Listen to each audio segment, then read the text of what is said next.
हमारी और आपकी एकता इस देश में परिवर्तन की नई इबादत लिख सकता है।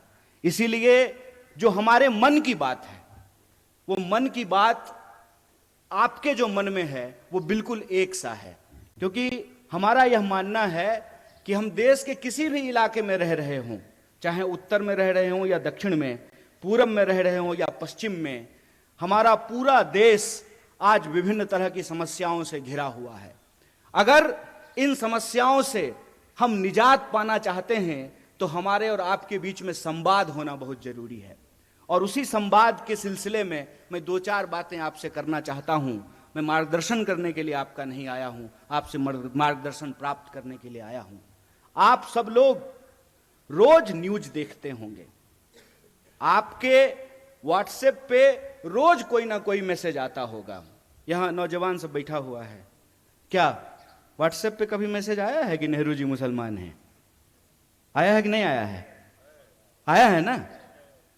यहां जितने लोग बैठे हुए हैं, कोई ऐसा व्यक्ति नहीं है जिसको कांग्रेस पार्टी के बारे में, नेहरू जी के बारे में, गांधी जी के बारे में, हमारे नेता राहुल गांधी के बारे में मिस इन्फॉर्मेशन नहीं आया हो। कोई ऐसा व्यक्ति नहीं है। तो मैं यहां इतिहास की एक घटना आपके सामने रखना चाहता हूं। जब लोदियों का शासन था दिल्ली में, तो बाबर तोप लेकर के आया था। तकनीक नई थी और उस नई तकनीक के बदौलत बाबर ने लोदियों को हरा दिया और मुगल राज की स्थापना हो गई।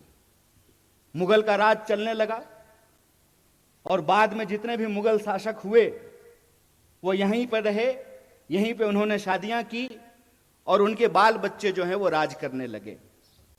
फिर अंग्रेज बंदूक लेकर के आए, मुगलों के राज को समाप्त किया और अंग्रेजों की राज जो है वो स्थापित हो गई। 200 साल तक अंग्रेजों का राज रहा हमारे ऊपर। और जब मैं पुनर्जागरण की धरती कहता हूं तो पुनर्जागरण की धरती कहने का क्या मतलब है? पुनर्जागरण की शुरुआत ईस्ट में बंगाल से हुआ और वेस्ट में महाराष्ट्र से हुआ था। इसीलिए जब आप स्वतंत्रता आंदोलन के इतिहास को देखेंगे तो सबसे ज्यादा बंगाल और महाराष्ट्र के लोग इस देश की आजादी के लिए कुर्बान होने वाले लोग आपको मिलेंगे। तो फिर अंग्रेजों को उस राज को कौन सी तकनीक से समाप्त किया गया? गांधी जी के हाथ में बंदूक तो नहीं था। और आप यह जान लीजिए, शहीद आजम भगत सिंह ने भी यह कहा कि क्रांति जो होती है, इनकलाब जो होता है, वो बम और पिस्तौल से नहीं आता है। कई बार हमारे जो नौजवान साथी हैं उनके व्हाट्सएप पे यह भी मैसेज आता है कि जब शहीद आजम भगत सिंह को फांसी हो,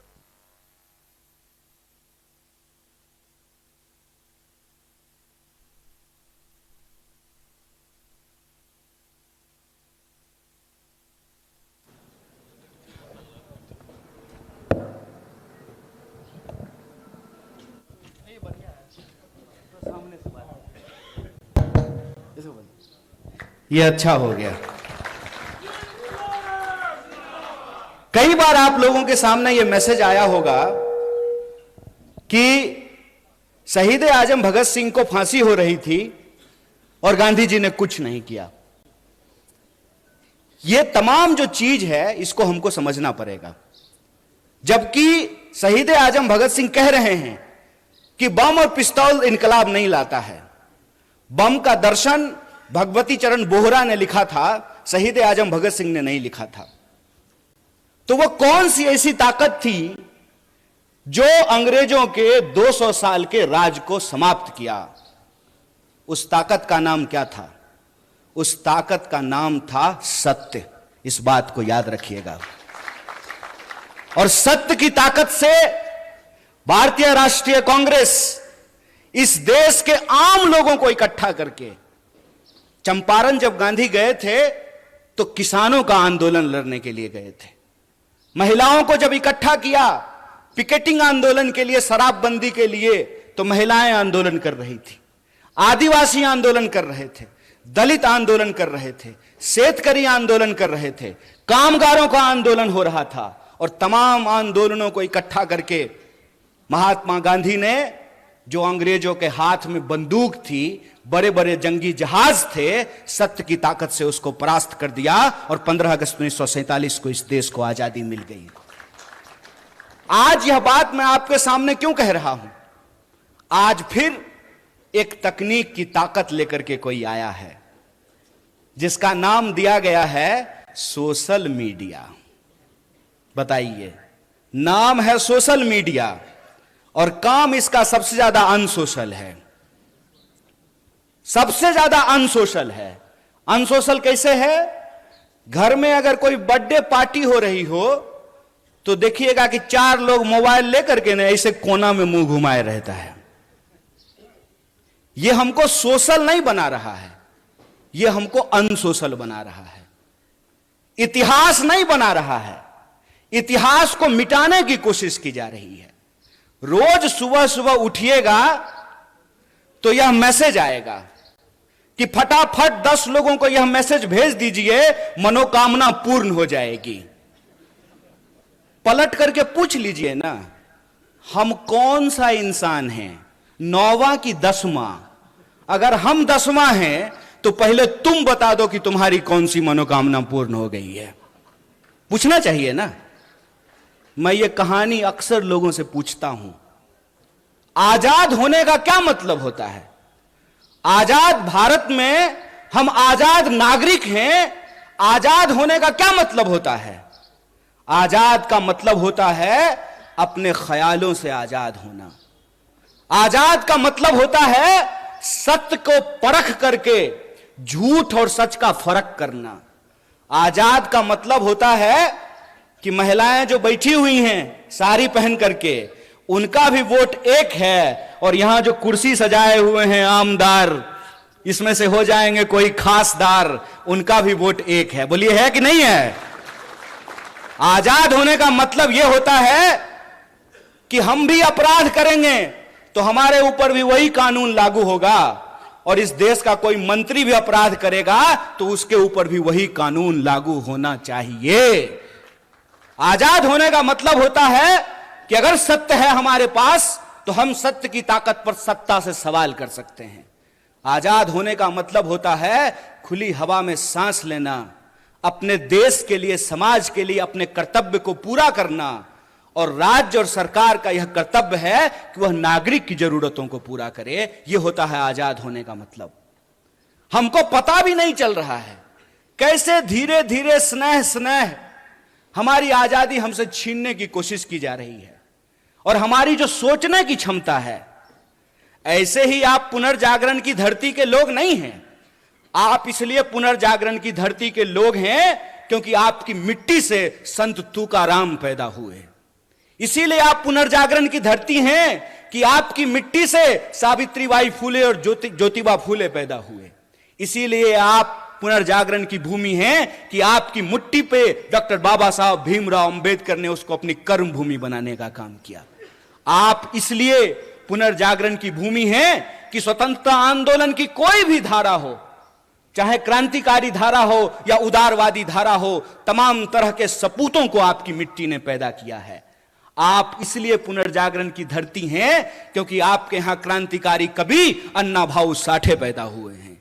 यह जो इतिहास है आपका, छत्रपति शिवाजी महाराज से लेकर के साहू जी महाराज तक, यह इतिहास आपका स्वर्णिम इतिहास है। लेकिन आज आप देखिए कि इस मिट्टी के जो लोग हैं उनको कैसे मूर्ख बनाया जा रहा है। एक सवाल हम यहां खड़ा होकर के पूछें, हमारे एनसीपी के जिला अध्यक्ष हैं यहां पे, हम आपको यह नहीं बोलेंगे कि आप पवार वाले एनसीपी हैं, हम आपको यही कहेंगे कि आप सच्चा एनसीपी हैं, वो खरीदा हुआ एनसीपी है। आप सच्चा एनसीपी हैं और वो भाजपा का जो इलेक्शन डिपार्टमेंट है ना, इलेक्शन डिपार्टमेंट ईडी, पूरी सरकार ही चल रही है ईडी और सीडी पे। या तो ईडी भेजते हैं या सीडी भेजते हैं। तो जिसका ईडी और सीडी नहीं है वो सच्चा है, जिसका ईडी और सीडी है वो झूठा है, वो झूठ के साथ जाकर के खड़ा है।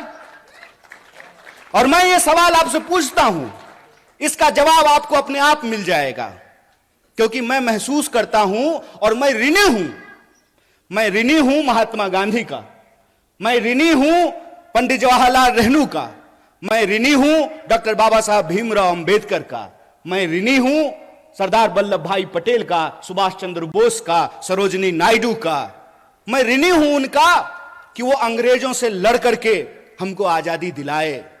मैं ऋणी हूं लाल बहादुर शास्त्री का, मैं ऋणी हूं इंदिरा गांधी का, राजीव गांधी का, कि जो आजादी हमारे पुरखों ने हमको दिलाई, जो आजादी हमको हमारे संविधान ने दिया, उस आजादी को ये लोग बचा करके रखे। इसीलिए तो एक साधारण नौजवान जिसकी मां आंगनवाड़ी में काम करती है, वो आप तमाम लोगों के सामने माइक लेकर के इन तमाम नेताओं के सामने खड़ा होकर के भाषण दे रहा है। यह संविधान की ताकत है, यह उस आजादी के आंदोलन का इतिहास है कि आज हम आजाद देश में सांस ले पा रहे हैं। लेकिन कैसे यह आजादी हमसे छीनी जा रही है, इस बात को हमको समझना पड़ेगा। कैसे नए तकनीक का, इंटरनेट का और सोशल मीडिया का सहारा लेकर के झूठ परोसा जा रहा है और सत्य को झुठलाने की कोशिश की जा रही है, इस बात को हमको समझना पड़ेगा।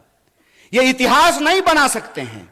आपको मालूम है, देश के जो पंत प्रधान हैं, जिनको हिंदी में हम लोग प्रधानमंत्री कहते हैं, वो इतिहास में फेल हो गए थे।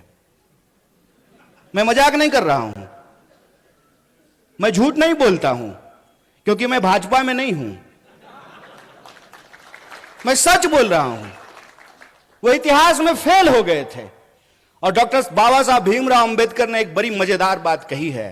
उन्होंने कहा है कि जो पीढ़ी अपना इतिहास भुला देती है, इतिहास भी उसको भुला देता है। इसीलिए ये इतिहास जब बना नहीं सकते हैं, तो इतिहास को मिटाने की कोशिश कर रहे हैं।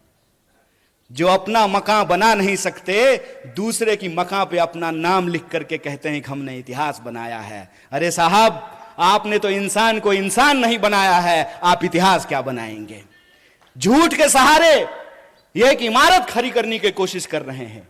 झूठ का सहारा लेकर के ये इतिहास को पलटने की कोशिश कर रहे हैं। क्यों?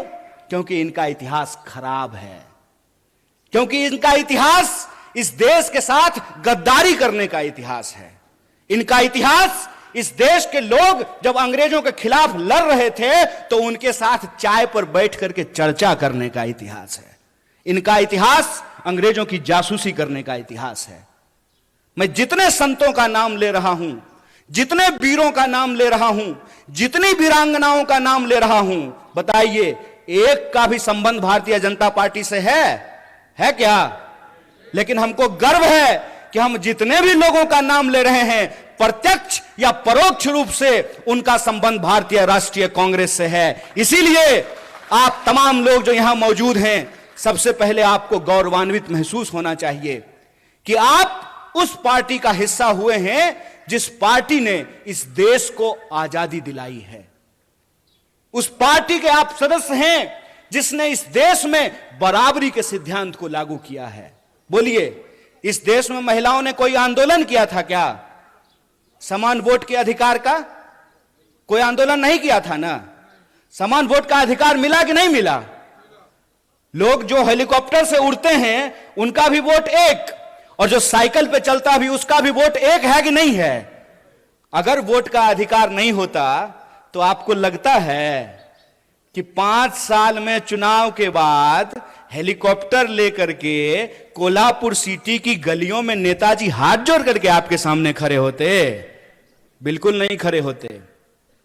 तो जो अधिकार हमको मिला है, वो अधिकार हमसे छीना क्यों जा रहा है? छीना इसलिए जा रहा है कि पहचान के नाम पर, जात और धर्म के नाम पर, ये आज की तारीख में हमको जो अधिकार दिए गए हैं उसको एक एक करके छीन रहे हैं। कैसे छीन रहे हैं? मैं कुछ उदाहरणों से इसको आपके सामने रख देता हूं। आपने देखा होगा कि लोग झांकी निकालते हैं, मोटरसाइकिल लेके जाते हैं, तलवार लहराते हैं और एक दूसरे के खिलाफ गंदी और गाली भरी भाषाओं का इस्तेमाल करते हैं। मैं आप सबसे एक सवाल पूछना चाहता हूं, खास करके अपने नौजवान दोस्तों से। उसमें एक भी मंत्री का बच्चा रहता है? एक भी प्रधानमंत्री का बच्चा नहीं ना। पता है वो कहां रहता है? वो ऑक्सफोर्ड में रहता है, वो कैम्ब्रिज में रहता है, वो लंदन में रहता है, वो न्यूयॉर्क में रहता है। लेकिन हमारे जो कामगार के बच्चे हैं, जो शेतकरियों के बच्चे हैं, जो साधारण नौकरी करने वालों के बच्चे हैं, उनके हाथ में तलवार थमा करके ये उनको दंगाई बना रहा है और अपनी राजनीति की रोटी सेक रहा है। अरे इतना खतरा हो गया है धर्म पर, तो तुम अपने बच्चे को भेजने के लिए पढ़ने के लिए बाहर क्यों भेज रहे हो? उसको बोलो आकर के हमारे साथ धर्म बचाए, आए हमारे साथ रैली निकाले, झांकी निकाले। चलाकी कर रहे हो हैं? मोबाइल हमारा, रिचार्ज हमारा, टीवी हमारा, रिचार्ज हमारा, कहानी अपना कर रहे हो। इस बेईमानी को आप समझिए। धर्म अगर बचाना जरूरी है तो खाली हम क्यों बचाएंगे? स्मृति ईरानी की बेटी गोवा में रेस्टोरेंट खोलेगी नहीं, और हम लोग मोटरसाइकिल लेकर के अपना तेल भरवा करके जय श्री राम। अरे राम जी जिंदाबाद हैं, जय जय है श्री राम का। कल भी था, आज भी है, आगे भी रहेगा। ये नया फैशन कैसे शुरू हुआ है? ये खेला क्या है? इस खेला को हमको समझना पड़ेगा। ये नया फैशन इसलिए शुरू हुआ है कि हमारे इतिहास से ही, हमारे इतिहास को हमारी स्मृति से मिटाने की कोशिश की जा रही है। यह आजादी हमको कैसे मिली, इस देश का निर्माण कैसे हुआ, संविधान कैसे बना, हम और आप प्रजा से नागरिक कैसे बने। हम नागरिक हैं आज हमको यह बात समझनी पड़ेगी कि रानी के पेट से राजा नहीं पैदा होता है। यह है नागरिकता, यह है जमहूरियत, यह है लोकतंत्र, कि रानी के पेट से राजा नहीं पैदा होगा। राहुल गांधी जी को भी अमेठी में जाकर के चुनाव लड़ना पड़ेगा। बोलिए, लड़ना पड़ेगा ना? ये लोकतंत्र है। एक बात बताइए, इंदिरा जी चुनाव नहीं लड़ी थी? लड़ी थी ना।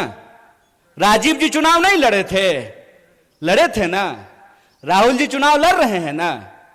राहुल जी चुनाव जीत करके पार्लियामेंट में है ना। और प्रियंका जी चुनाव नहीं लड़ी हैं तो पार्लियामेंट में है क्या? तो यह परिवारवाद की नई कहानी हमको सुना रही है। तो आप सब अपने मन में विचार कीजिए। आजाद होने का मतलब है आजाद ख्याल से प्रश्न करना। मैं मंच पे खड़ा हूं तो मैं जो भी बोलूंगा उसको आप यूं ही सच मत मान लीजिए। आप अपने मन में विचार कीजिए कि अगर भाजपा कहती है कि राहुल गांधी जी का सांसद बनना परिवारवाद है, तो अमित शाह का जो बेटा है, देखें उसका मुंह देखें अजय शाह का है? उसका बीसीसीआई का सेक्रेटरी बनना परिवारवाद है कि नहीं है? और ज्योतिरादित्य सिंधिया जब यूपीए में मंत्री थे, उनके पिताजी भी मंत्री थे, माधवराव सिंधिया। तो जब तक वो कांग्रेस में थे तब तक परिवारवाद था। और जो ही मोदी जी के बगल में जाकर के बैठ गए हैं तो ताली बजा रहे हैं। आहा, उनकी सूरत देख रहे हैं। इतना मूर्ख हैं हम लोग, इतना मूर्ख बनाएंगे ये हमको कि हमारी पार्टी में परिवारवाद है।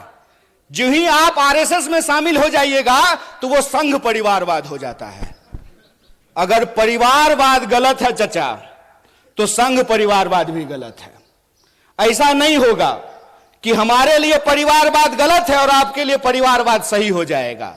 मैं ये एग्जाम्पल हमेशा लोगों को देता हूं कि सोनिया जी का कांग्रेस में होना और राजीव जी का कांग्रेस में होना परिवारवाद है, तो मेनका गांधी जी का और वरुण गांधी जी का भाजपा में होना परिवारवाद कैसे नहीं है? बताइए, बोलिए। बेवकूफ बना रहे हो। तुम्हारा खेल हम समझते हैं, और इसका खेल जानते हैं हम क्यों समझते हैं? क्योंकि हमारे जैसे लोग राजनीति को कभी अपना कैरियर नहीं समझते हैं। हमने, और ये मैं पब्लिकली बोल रहा हूं आपके सामने, ये जो आप तमाम लोग यहां बैठे हुए हैं ना, हमने आपका नमक खाया है। आप जो टैक्स देते हैं, उस टैक्स के पैसे से हमने दिन रात पढ़ाई करके पीएचडी की है। हमारा बाप अमित शाह थोड़ी था कि हम बीसीसीआई के सेक्रेटरी बन जाएंगे, हैं? तो जब हमने आपका नमक खाया है तो हम जानते हैं इस देश की हकीकत क्या है। इस देश की हकीकत यह है कि महात्मा गांधी विदेश में पढ़ाई किए, बैरिस्ट्री की पढ़ाई किए थे। बैरिस्ट्री की पढ़ाई करके वो भारत आए और मोहनदास करमचंद गए बिहार, और बिहार में किसान के आंदोलन में शामिल हुए चंपारण में, और बिहार के किसानों ने करमचंद को महात्मा गांधी बना करके भेज दिया। और वो गांधी सूट खोल दिए देश के लिए। वो भी गुजरात से थे। एक गुजरात के गांधी सूट खोल दिए देश के लिए, एक गुजरात के मोदी 10 लाख का सूट पहन लिए दोस्त के लिए। यही हकीकत है ना। और कहते हैं कि एक गरीब प्रधानमंत्री बन गया है तो आपको अच्छा नहीं लग रहा है। नहीं नहीं, बहुत अच्छा लग रहा है। बस हम ये चाहते हैं कि जैसे आप गरीब हैं ना, वैसा ही गरीब इस देश का हर कोई बन जाए। हर कोई वैसा ही गरीब बन जाए कि चढ़ने के लिए उसके पास 8,500 करोड़ का हवाई जहाज हो, 15 करोड़ का कार हो, 10 लाख का सूट हो, 5 लाख का चश्मा हो, 2.5 लाख का कलम हो। हम चाहते हैं कि ऐसी गरीबी पूरे देश को मिल जाए। चोरी, इसको चोरी कहते हैं, इसको बेईमानी भी कहते हैं, इसको कहते हैं आंख में झूठ झोंकना। और ये हमारे आंख में झूठ झोंक रहे हैं। हमको यह बात समझनी पड़ेगी कि आज हमारे मुल्क में हमारी सबसे बड़ी समस्या क्या है, हम किन समस्याओं से जूझ रहे हैं और किस तरीके से हमारा ध्यान भटकाया जाता है। आजकल तो तांगा नहीं चलता है, अब तो तांगा चलना बंद हो गया है। लेकिन पुराना हिंदी सिनेमा देखिएगा ना, तो उसमें अभी भी तांगा है। शोले फिल्म जाके देख लीजिएगा, बसंती का एक तांगा है, धन्नो। तो धन्नो के आंख पे एक चश्मा होता है ताकि धन्नो इधर उधर ना देखे, धन्नो सीधा चले, चाबुक खाए और दौड़े। ये हमारे साथ वही व्यवहार कर रहे हैं। हमसे टैक्स लेते हैं, टैक्स के पैसे से अपने दोस्त का कर्जा माफ करते हैं। हम खून पसीने की कमाई राष्ट्रीय बैंकों में जमा करते हैं। किसान अगर ट्रैक्टर का लोन ना चुकता करे तो किसान के ऊपर ट्रैक्टर चढ़ा देते हैं। लेकिन 12 लाख करोड़, कितना था बंटी भाई, 12 लाख करोड़ अपने दोस्तों का कर्जा माफ कर देते हैं। कहते हैं कि इस देश में शिक्षा देने के लिए पैसा नहीं है, लगातार एजुकेशन के बजट को कम किया जाता है। लेकिन आपको मालूम है, नेताजी सब रहने के लिए, और अभी बंटी भाई और पीएन पाटिल भाई आपस में बात कर रहे थे कि जो बढ़िया हिंदी बोलेगा वो दिल्ली जाएगा। जो भी जाए, जिसको भी आप भेजिए, लेकिन जब आप दिल्ली जाइएगा ना तो 20,000 करोड़ का महल बना है आप लोगों के लिए। कितना? 20,000 करोड़। हाय रे चोरी, अस्पताल बनाने के लिए पैसा नहीं है। रोड अगर बनाता है तो रोड बनने से पहले ही गडकरी जी टैक्स लेना शुरू कर देते हैं। टोल टैक्स लेते हैं कि नहीं लेते हैं? रोड हमने, अच्छा इसको एक खेल समझ लीजिए। कार जब आप खरीदिएगा, हमारे पत्रकार लोग यहां बैठे हुए हैं, आपको तो कम से कम कार होगा ही, हैं? देश की इकोनॉमी 3 ट्रिलियन है, महाराष्ट्र की इकोनॉमी 1 ट्रिलियन है, तो कम से कम महाराष्ट्र के पत्रकारों तो कार जरूर होगा। तो कार जब आप खरीदते हैं तो रोड टैक्स लेता है कि नहीं लेता है? तो एक बार जब कार खरीदेंगे तब रोड टैक्स लेगा, और फिर जितनी बार कार लेकर के रोड पे जाएंगे तो टोल टैक्स लेगा। बोलिए सही है कि गलत है? बोलिए, डरिए मत। कैमरा उधर घुमा दीजिए। बोलिए सही है कि गलत है? गलत है ना। ये कैसा विकास है कि हमारा जो है ना शरीर से सिरिंज लगा करके खून खींचते रहता है रोज। हर तरह का टैक्स हमारे ऊपर लागू है। नौजवान दोस्त यहां बैठे हुए, आपकी जानकारी के लिए बता दूं, जो यूथ हॉस्टल है, वर्किंग विमेन हॉस्टल है, उस पे भी 12% का जीएसटी लगा दिया गया है। एक शिक्षा पे टैक्स, सड़क पे टैक्स, अस्पताल पे टैक्स, दवाइयों पे टैक्स, हमसे हर चीज पे टैक्स ले रहे हैं। और बदले में क्या कहते हैं? आत्मनिर्भर बनिए। वाह, कितना सुंदर शब्द है, आत्मनिर्भर बनिए। तो एक बात हमको बता दीजिए, सोच के बता दीजिए। जरूरी नहीं है कि हमारी बात मान लीजिए, लेकिन सोचिए जरूर। आजाद भारत के आजाद नागरिक हैं आप, आपका हक है कि आप सोचें, और उसमें भी आप महाराष्ट्र के हैं। आप आज सोचेंगे, भारत उसको कल सोचेगा। इसलिए आपको जरूर सोचना चाहिए कि अगर सरकारी रोड नहीं होना चाहिए, सरकारी अस्पताल नहीं होना चाहिए, सरकारी स्कूल नहीं होना चाहिए, सब आत्मनिर्भर होना चाहिए, तो सरकारी प्रधानमंत्री भी नहीं होना चाहिए।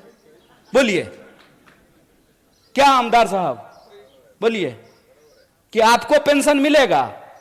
ये जो यहां कांस्टेबल खड़ा है, क्या जी पेंशन मिलता है? तो बोलिए ना इनको नहीं मिलता है। बोलिए, इसको देखिए और इसको समझिए। और मैं आप लोगों से एक बात कहना चाहता हूं, गुजरात से आया मेरा दोस्त, दोस्त को सलाम करो। आजकल अजीत दादा सलाम ठोक रहे हैं। नहीं, प्रधानमंत्री ने अपने भाषण में कहा कि 70,000 करोड़ का घोटाला किया है अजीत दादा ने, ऐसा प्रधानमंत्री ने कहा।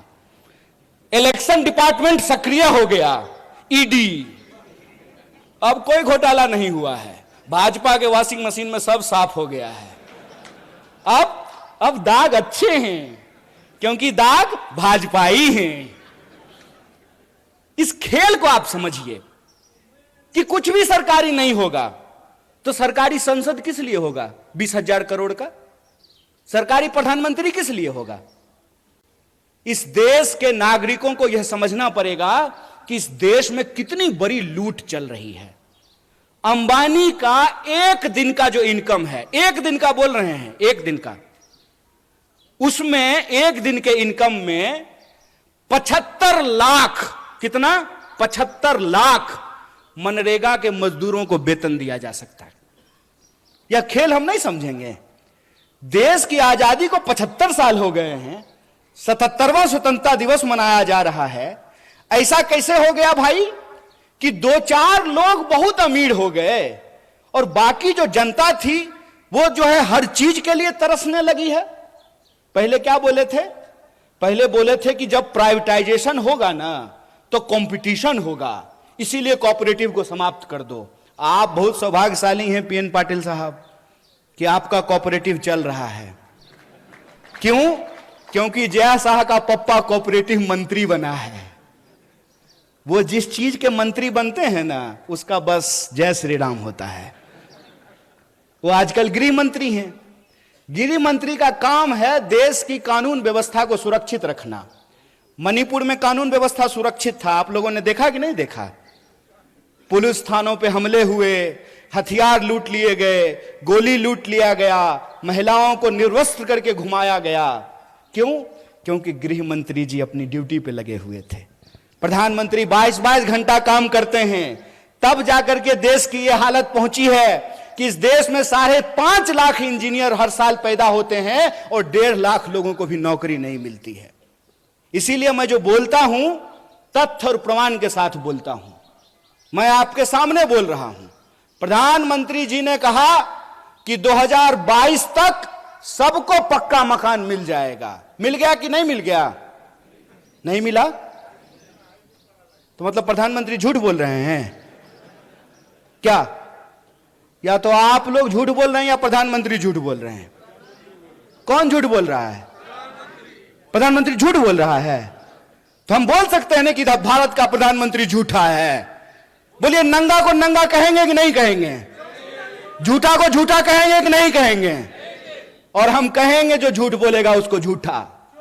और तुम्हारे इलेक्शन डिपार्टमेंट में कितना दम है वो हम देखे हैं। जब आ रहे थे ना कोल्हापुर सिटी से मसाल के पीछे पीछे, तो कोल्हापुर का जेल देखते हुए आए हैं।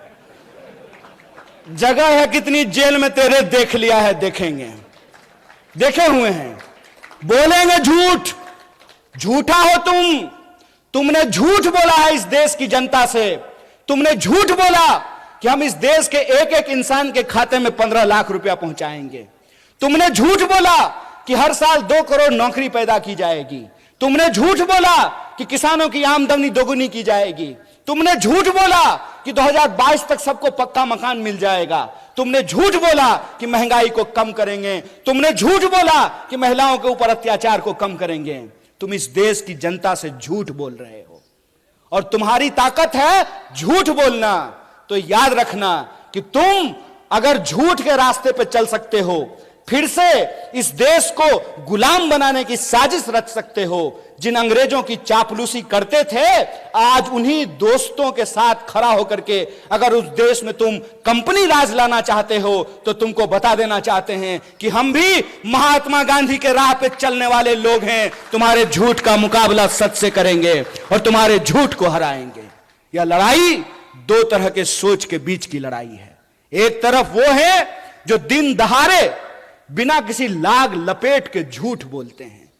दूसरी तरफ हम तमाम लोगों को एकजुट होना पड़ेगा जो सच बोलते हैं। पहली लड़ाई है झूठ और सच की, दूसरी लड़ाई है डर और साहस की। बताइए, शहीद आजम भगत सिंह 23 साल की उम्र में हंसते हंसते फांसी के फंदे पे झूल गया। झूल गया कि नहीं झूल गया? बटुकेश्वर दत्त, सुखदेव, राजगुरु, चंद्रशेखर आजाद झूल गए कि नहीं झूल गए? और आप जान लीजिए, जितने क्रांतिकारी थे उनका केस अगर कोई लड़ता था तो उस वकील का नाम पंडित जवाहरलाल नेहरू था। इस बात को याद रखिएगा। ये झूठ बोलते हैं, ये झूठ बोलते हैं, हमारे इतिहास को तोड़ने और मरोड़ने की कोशिश करते हैं। तो जो क्रांतिकारियों की परंपरा है जो वीरता के साथ खड़ी होती है, तो एक तरफ अंग्रेजों से माफी मांगने वाले डरपोक लोग हैं, एक तरफ अंग्रेजों की चापलूसी करने वाले, जासूसी करने वाले डरपोक लोग हैं, दूसरी तरफ हम साहसी और बहादुरी लोगों को इकट्ठा होना पड़ेगा। तो दूसरी लड़ाई है साहस और डर का। और तीसरी लड़ाई है कि वो समाज को हमेशा बांटने का काम करते हैं। हमेशा कभी जात के नाम पे बांटेंगे, कभी धर्म के नाम पे बांटेंगे। जहां धर्म होगा वहां धर्म का झगड़ा लगाएंगे, जहां धर्म नहीं होगा वहां जात का झगड़ा लगाएंगे। आप मणिपुर का उदाहरण देख लीजिए, वहां आपस में लोगों को लड़ा रहे हैं कि नहीं लड़ा रहे हैं। आप हरियाणा का उदाहरण उठा करके देख लीजिए, वहां कैसे लोगों को लड़ाने की कोशिश की गई। आप उत्तर प्रदेश देख लीजिए, आप महाराष्ट्र देख लीजिए। तमाम राज्यों में ये राज्य के जो लोग हैं उनको आपस में बांटते हैं। क्यों? क्योंकि अंग्रेजों से इन्होंने एक चालाकी सीखी है, फूट डालो राज करो। हमको यह बात समझनी पड़ेगी कि आज महाराष्ट्र के लोगों के आत्मसम्मान का सवाल है कि कोई बाहर से आकर के संत तुकाराम की धरती पर रहने वाले लोग, समता भूमि पे साहू महाराज की भूमि में जन्म लिए लोगों को यह बात समझनी पड़ेगी कि कोई बाहर से आकर के महाराष्ट्र के परिवार को आपस में विभाजित कर रहा है, महाराष्ट्र के लोगों को लड़ा रहा है। यह मामला शिवसेना, एनसीपी और कांग्रेस का नहीं है, यह मामला सच और झूठ का है और महाराष्ट्र के लोगों को सच के साथ खड़ा रहना पड़ेगा। अगर कोई गलत है तो वो गलत है, वो भाजपा में जाने से ठीक नहीं हो जाता है। ये पहले क्या करते हैं, ये पहले ईडी भेजते हैं, इलेक्शन डिपार्टमेंट पहले जाता है, नेता को डराता है। अगर नेता डर गया तो तुरंत उसको भाजपा का खेस पहना करके उसके सारे अपराध को माफ करके जैसे मान लीजिए पीएन पाटिल साहब और बंटी जी यहां बैठे हुए हैं, इनके घर पे भी कोई आया था मेहमान, इनको डराया था, तो जो ही ईडी जाती है तो ये चिल्लाना शुरू कर देते हैं, चोर है चोर है चोर है। डर करके जो ही अगर ये भाजपा में गए, साधु है साधु है साधु है, संत है महात्मा है। अरे कमाल बात है भाई, ये आपकी आंख के सामने हो रहा है। इसीलिए मैं आपको कह रहा हूं 3-4 राज्य बहुत महत्वपूर्ण है। एक तो आप सब लोग हैं ही महाराष्ट्र के, दूसरा जहां से मैं आता हूं बिहार, बंगाल और महाराष्ट्र जय शाह के पप्पा का धड़कन बढ़ा दिया है, ऊपर नीचे चल रहा है उनका ब्लड प्रेशर कि क्या होगा अगर यहां पे इनका झूठ का पर्दाफाश हुआ तो यह नकली चाणक्य का बैंड बजने वाला है। इसीलिए मैं आपको कह रहा हूं कि यह मामला महाविकास अघाड़ी का नहीं है, यह मामला महाराष्ट्र के आम लोगों के आत्मसम्मान का है कि आप किसी को चुन करके, किसी पार्टी का प्रतिनिधि बना करके आप भेजते हैं अपना प्रतिनिधित्व करने के लिए विधानसभा या विधान परिषद या संसद में। उधर से उसका इलेक्शन डिपार्टमेंट आता है, 3-4 बार छापा मारता है। नेताजी अगर डर गए तो भाजपा ही हो लिए, अगर नहीं डरे तो कांग्रेस में रहे। तो आपको यह तय करना पड़ेगा कि इसका मुकाबला किसको करना है, इसका मुकाबला दल को करना है कि इसका मुकाबला देश को करना है। इसका फैसला आपको लेना है। और हमको लगता है कि यह बड़ी साजिश है। यह बड़ी साजिश इसलिए है कि इस देश में विपक्ष को इसलिए खत्म कर देना चाहते हैं ताकि देश के नाम पे जो इनके दोस्त की लूट है उस पे कोई सवाल ना खड़ा कर सके। आप सब में से बहुत सारे लोग यहां जो बैठे हुए हैं, मुझे मालूम है कि आपको व्हाट्सएप पे मेरे लिए भी मैसेज आया होगा। जानते हैं हमको क्या बोलते हैं? टुकड़े टुकड़े गैंग। जब ये बोलते हैं तो खुद ये नहीं सोचते हैं कि ये अपने ही गृह मंत्री को निकम्मा बोल रहे हैं। बोलिए किसकी सरकार है देश में? भाजपा की। महाराष्ट्र में किसकी सरकार है? भाजपा की। क्या जी पुलिस वाले भैया सब ठीक है ना? है हिम्मत, है हिम्मत, करोगे कुछ? हमारा कुछ नहीं कर सकते हो क्योंकि हम तुम्हारे इलेक्शन डिपार्टमेंट से नहीं डरते हैं। मेरा कुछ नहीं कर सकते हो। इसीलिए खड़ा होकर के पब्लिकली पूरी की पूरी भाजपा के झूठों की जमात को चैलेंज करते हैं कि अगर हमने गलत किया है तो चौराहे पे खड़ा करके तुम मुझे गोली मार सकते हो, लेकिन अगर तुम गलत कर रहे हो तो इस बात को याद रखना कि तमाम धन दौलत और गोला बारूद के बावजूद इस देश में तुम सत्य की आवाज को नहीं झुका सकते हो। हम कसम खाते हैं, महाराष्ट्र का इस महान भूमि पे कसम खाते हैं कि कांग्रेस का एक एक कार्यकर्ता राजीव गांधी को याद करते हुए यह संकल्प लेता है कि इस देश में सद्भावना को हम बचा करके रखेंगे, तुम्हारी पूरी ताकत को परास्त करेंगे। इस बात को याद रखना है। हिम्मत, डरा लोगे? याद रखना, जिस इंसान के पास विचार की ताकत होती है, जिस दल के पास विचार का इतिहास होता है, उस दल को तुम झुका नहीं सकते हो। जानते हैं मोदी जी सुबह सुबह 15 अगस्त को उठ करके तैयार होकर के बढ़िया सूट वूट पहन करके बाल वाल सेट करा लिए थे। बुढ़ापे में भी जो है बाल का बहुत ध्यान रखते हैं। और वहां गए और जाते ही झूठ बोलना शुरू कर दिया। ये क्यों बार बार परिवारवाद बोल करके कांग्रेस पे हमला करते हैं? इसकी क्या वजह है? इसकी वजह यह है कि इनको मालूम है कि ये जिस व्यक्ति को अपना दुश्मन चुन लिए हैं ना, पहली बात तो ये वो व्यक्ति इनको अपना दुश्मन मानता ही नहीं है, क्योंकि ये आदमी ही उस लेवल के नहीं है।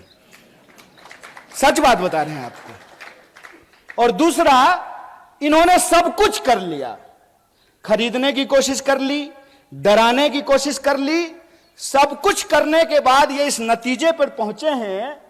भाई ये इंदिरा गांधी का पोता है, मर जाएगा, झुकेगा नहीं। जिस परिवार ने इस देश की एकता और अखंडता के लिए दो दो प्रधानमंत्री की जान गंवाई हो, उसको टुकड़े टुकड़े गैंग बोलते हो। अरे जब बोलते हो ना तो शर्म से तुम्हारा जुबान कट जाना चाहिए अपने आप। अगर शर्म होती ना तो यह बोलने की हिम्मत नहीं करते। नेहरू के बारे में व्हाट्सएप मैसेज फैलाते हो कि नेहरू ने इस देश को बर्बाद कर दिया। अगर नेहरू नहीं होते ना, एक इंसान को एक इंसान के वोट का अधिकार नहीं मिला होता ना, तो आपको लगता है मोदी जिस गर्व से कहते हैं कि मेरी मां बर्तन मांजती थी, तो बर्तन मांजने वाली का बेटा देश का प्रधानमंत्री बन पाता? संभव था ये? अगर कांग्रेस 70 साल तक इस देश की जमहूरियत को बचा करके नहीं रखती, तो जयशाह का बाप तरीपार होने के बाद देश का गृह मंत्री बन पाता? खेला कर रहे हो। यह सच्चाई आज न कल इंसान के सामने आएगी, क्योंकि सच और झूठ में एक फर्क होता है। झूठ को चाहे आप कितनी बार भी बोल लीजिए, लेकिन वो सच को नहीं दबा सकता है। और सच की ताकत यह होती है कि आप उसको जितना दबाने की कोशिश कीजिएगा, अपने आप उठ करके वो सामने खड़ा हो जाता है। और आप देखिए कि जब राहुल जी कन्याकुमारी से भारत जोड़ो का संकल्प लेकर के चलना शुरू किए, तो भाजपा के नेताओं की धड़कन बढ़ने लगी और कहना शुरू करते हैं कि अरे भाई मान गए, ये आदमी तो पप्पू नहीं है। खुद ही बोलना शुरू कर दिए। क्यों? क्योंकि इन्होंने हजारों करोड़ खर्च किया उस इंसान को बदनाम करने के लिए। हजारों करोड़ खर्च किया उस इंसान को पप्पू साबित करने में, और उसने कुछ नहीं किया। उसका जो नाम है ना, राहुल और गांधी, राहुल को उन्होंने भुला दिया और गांधी को अपना करके चलना शुरू कर दिया है। और इस कदम वो बढ़ाते गए, कारवां बढ़ता गया, लोग जुड़ते गए। और आप तमाम जो कोल्हापुर के लोग हैं, आप जानते हैं कि 700 किलोमीटर यहां से चल करके हिंगोली में आप लोग भारत जोड़ो यात्रा का साक्षात जो है दर्शन किए हैं, उसमें शामिल हुए हैं। सच की एक ताकत होती है कि सच को आप नहीं छुपा सकते हैं। और सच यह है कि कांग्रेस पार्टी का मतलब, भारतीय राष्ट्रीय कांग्रेस का मतलब है सत्य। भारतीय राष्ट्रीय कांग्रेस का मतलब है साहस। भारतीय राष्ट्रीय कांग्रेस का मतलब है एकता। यह जो तीन चीज है, सत्य, साहस और एकता, यह हमारी पहचान है। झूठ, नफरत और विभाजन, यह उनकी पहचान है। इस बात को हमको समझना पड़ेगा। यह लड़ाई इस मुल्क में दो सोच की लड़ाई है। आपको तय करना है कि आप सच के साथ खड़े हैं कि झूठ के साथ खड़े हैं। बताइए, समता भूमि के तमाम नागरिकों से मैं यह सवाल पूछना चाहता हूं कि आप सत्य के साथ खड़े हैं? नहीं, सत्य की आवाज थोड़ी और बुलंद होती है। सत्य के साथ खड़े हैं ना?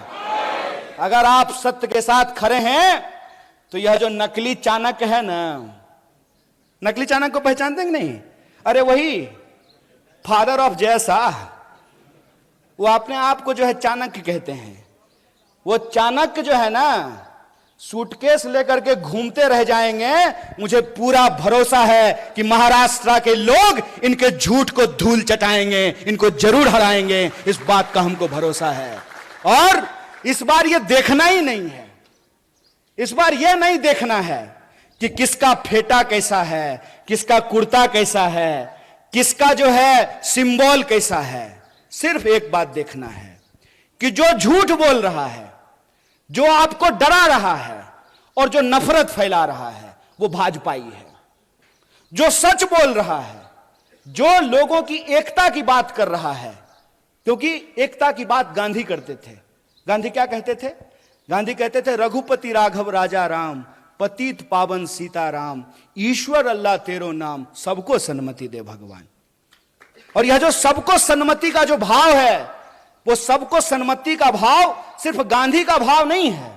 वही भाव साहू जी महाराज का भाव है, वही भाव संत तुकाराम का भाव है, वही भाव डॉक्टर बाबा साहब भीमराव अंबेडकर का भाव है, वही भाव फूले का भाव है, वही भाव इस देश में नानक का भाव है, कबीर का भाव है। इस देश के भीतर जो त्याग और तपस्या का भाव है, वह भाव है सबको साथ लेकर चलने का भाव। और सबको साथ लेकर चलने की जो भावना है, कोल्हापुर के एक एक नागरिकों को इसके बारे में मालूम है, क्योंकि साहू जी महाराज ने किसी एक जाति के लिए नहीं बल्कि सभी जातियों के लिए छात्रावास का निर्माण कराया था। तो यह जो सबको साथ लेकर चलने का भाव है, यह जो एकता का भाव है, इस भाव को हमको बचाना है। जो प्रेम का भाव है उसको हमको बचाना है, जो सत्य के प्रति हमारी निष्ठा है उसको हमको बचाना है। और यह हमको इसलिए बचाना है कि जो पुरखों ने मिट्टी हमारे हाथ में सौंपी है, जो पुरखों ने संविधान हमारे हाथ में सौंपा है, जो पुरखों ने जमहूरियत और लोकतंत्र हमारे हाथ में सौंपा है, इसको हमको अपनी आने वाली पीढ़ी के लिए सुरक्षित रखना है, ताकि जब हम इस जमहूरियत को बचाएं तो कल को उस जमहूरियत को का इतिहास पढ़ने वाले यह लोग समझ सकें, पढ़ सकें कि देश की आजादी तो 47 में मिल गई, लेकिन उस आजादी को बचाए रखने का आंदोलन भी कांग्रेस पार्टी, भारतीय राष्ट्रीय कांग्रेस के नेतृत्व में चलाया गया। इस आजादी को हमको बचाना है। और जनता के जो मूल सवाल हैं उनकी कोशिश रहेगी कि वो इधर उधर की बात करेंगे, उनकी कोशिश रहेगी कि इतिहास का झूठ आपके सामने ला करके परोसेंगे, उनकी कोशिश रहेगी कि आपको डराने का कोशिश करेंगे। डर का मैसेज आता है कि नहीं आता है? डर का मैसेज आता होगा कि अब्दुल को 11 भाई बहन है, यह मैसेज आता है कि नहीं आता है? कल को अगर मुसलमान ज्यादा हो गए तो यहां संविधान समाप्त हो जाएगा और शरिया कानून लागू हो जाएगा। ऐसा मैसेज व्हाट्सएप पे आता है कि नहीं आता है? आता है ना। यह डर क्यों फैलाया जाता है?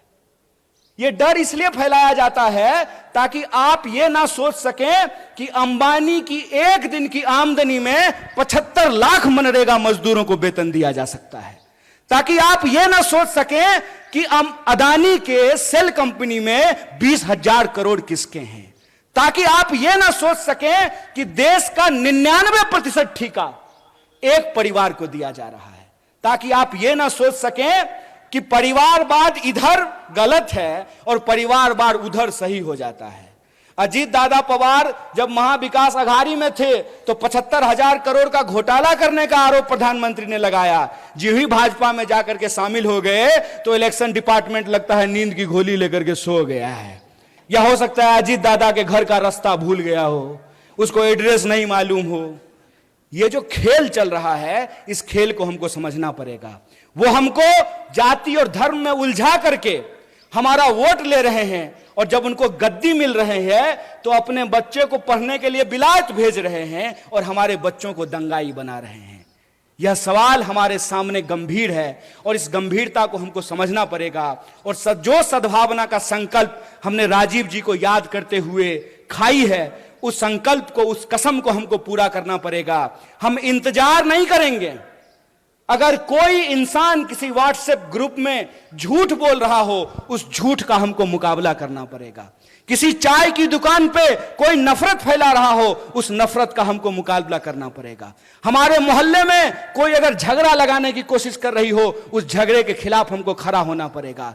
किसी कमजोर के ऊपर कोई ताकतवर अगर अत्याचार कर रहा हो तो उस अत्याचार के ऊपर हमको खड़ा होना पड़ेगा। अगर हम ऐसा करते हैं तो मुझे लगता है यही महात्मा गांधी की राह पर चलना है, यही डॉक्टर बाबा साहब भीमराव अंबेडकर के राह पर चलना है। अगर हम ऐसा करने में कामयाब होते हैं तभी हम राजीव गांधी को सच्ची श्रद्धांजलि दे पाएंगे। जब उनके द्वारा बनाए गए भारत का हम निर्माण कर सकें, उनके द्वारा जो भारत हमारे हाथ में सौंपी गई है उसका हम रक्षा कर सकें, और जो हमारी आने वाली पीढ़ी है उसको बेहतर भारत हम दे करके जा सकें, और हमारी आने वाली पीढ़ी कल को उन्हीं झगड़ों में नहीं उलझे जिन झगड़ों में हमारे पुरखे उलझे रहे हैं। हमको इस देश में दोबारा जात और धर्म का झगड़ा नहीं होने देना है, क्योंकि हमारे देश के संविधान की प्रस्तावना में यह लिखा हुआ है कि हम भारत के लोग हैं, और हम भारत के लोग हैं तो हम भारत के चाहे किसी भी हिस्से में रहे हो, इस मिट्टी से हमको प्यार है और इस मिट्टी को हमको हर हाल में सुरक्षित रखना है, एकजुट रखना है, और अपने आने वाली पीढ़ी को एक बेहतर देश और एक बेहतर समाज दे करके जाना है। इसी संकल्प के साथ एक बार पुनः पूरे मंच को आभार व्यक्त करते हुए, और आप इतनी देर तक हमारी वाणी को सुने, हमारी बात को सुने, आपको आभार व्यक्त करते हुए अपनी बात को खत्म करूंगा। शुक्रिया। इनकलाब जिंदाबाद। जय हिंद, जय महाराष्ट्र।